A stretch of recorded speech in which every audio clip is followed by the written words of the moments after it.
Bismillahirrahmanirrahim. Assalamualaikum warahmatullahi wabarakatuh. Sebelumnya, perkenalkan nama saya Yuyun Eprida dengan NIM 210902501018 dari Prodi Pendidikan Akuntansi kelas B. Nah, video ini saya buat untuk memenuhi tugas ujian akhir semester mata kuliah kewirausahaan, yaitu mengenai mengelola sumber daya manusia. Nah, baiklah teman-teman, berdasarkan hasil wawancara yang kami lakukan dengan Mbak Ros selaku pemilik usaha pecel cobek mengenai bagaimana pengelolaan sumber daya manusia terhadap usahanya, maka kami memperoleh hasil diantaranya yaitu sampai saat ini usaha pecel cobek Mbak Ros masih dijalankan sendiri dan beliau belum memiliki karyawan. Akan tetapi, kata Mbak Ros, kedepannya dia ingin memiliki seorang karyawan yang bisa membantunya dalam menjalankan usahanya. Kemudian, jika kedepannya Mbak Ros merekrut karyawan, ada beberapa kriteria yang ditentukan sesuai dengan passion sebagai bisnis food kuliner. Di antaranya seperti yang pertama, memiliki passion di bidang food kuliner atau tata boga dan berwirausaha terhadap tugas-tugas yang akan dilakukannya, serta memilih orang yang betul-betul memiliki kesesuaian dengan budaya bisnis atau memiliki etika dalam pekerjaan. Selanjutnya, disiplin dan juga mampu dalam memanage waktu dalam bekerja. Kemudian, mau untuk mendengarkan dan terlibat langsung dalam pekerjaannya, memiliki sifat yang baik, pemecah masalah yang kreatif, dan tenang juga percaya diri. Kemudian yang utama, dia bertanggung jawab terhadap tugas-tugasnya, dan yang paling utama lagi, dapat dipercaya. Selanjutnya, mampu untuk menguasai resep dari bumbu khas agar cita rasa dari makanan khas pecel cobek ini tidak hilang meskipun berada di bawah kendali orang kedua. Selanjutnya, mampu untuk bersaing dalam menjalankan bisnis food kuliner. Mampu bekerja sama dengan tim dan saling membantu, ramah dan bisa menyesuaikan dengan customer atau pembeli. Nah, kemudian dalam melakukan pemilihan karyawan, pemilik bisnis atau food kuliner atau owner melakukan beberapa prosedur. Nah, di antaranya yang pertama, membuka lowongan kerja dengan cara menyebarkan informasi lowongan baik melalui media sosial ataupun melalui informasi berita yang dipasang di bagian gerobak.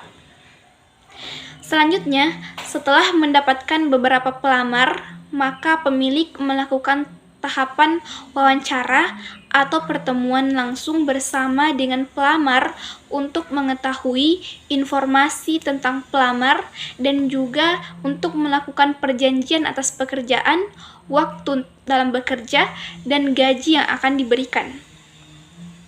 Kemudian, setelah melakukan wawancara, maka pemilik melakukan uji tes.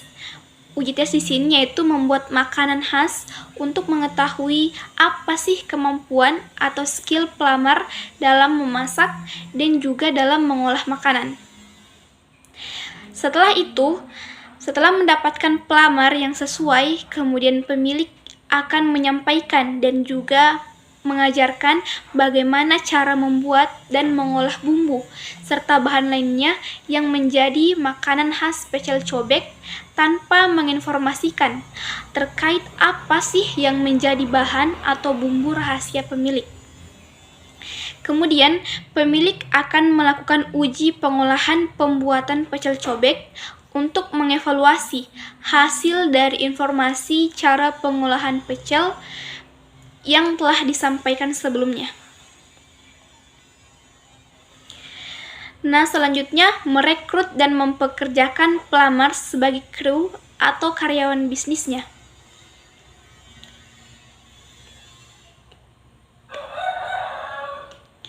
Nah, setelah merekrut karyawan atau kru baru, maka pemilik usaha juga harus melakukan tahap evaluasi yang terdiri dari yang pertama, melihat dan mengobservasi hasil kerja serta bagaimana antusiasme karyawan dalam kurun waktu sepekan hingga sebulan. Kemudian mencatat apa saja yang menjadi kekurangan dari karyawan tersebut. Selanjutnya, mengevaluasi dengan cara memperbaiki hal-hal yang menjadi kekurangan dengan karyawan dalam melakukan pekerjaannya. Selanjutnya, memberikan arahan untuk menjadi bahan acuan karyawan dalam melakukan pekerjaannya agar lebih baik lagi ke depannya. Nah, berikutnya setelah dilakukan tahap evaluasi kepada karyawan, maka pemilik memberikan motivasi kepada para karyawan agar menjadi lebih baik lagi dalam melakukan pekerjaannya. Di antaranya dengan melakukan persaingan atau kompetisi dengan sehat. Kemudian yang kedua, menghargai karyawan agar karyawan bisa nyaman dan juga lebih semangat untuk bekerja pada perusahaan atau usaha yang dilakukan. Kemudian yang ketiga, membangun kepercayaan terhadap karyawan. Yang keempat, memberikan benefit atau bonus lain selain dari gaji honor yang diberikan. Baiklah, itulah saja yang dapat saya sampaikan terkait dengan bagaimana pengelolaan sumber daya manusia yang dilakukan oleh Mbak Ros terhadap usahanya yaitu pecel cobek.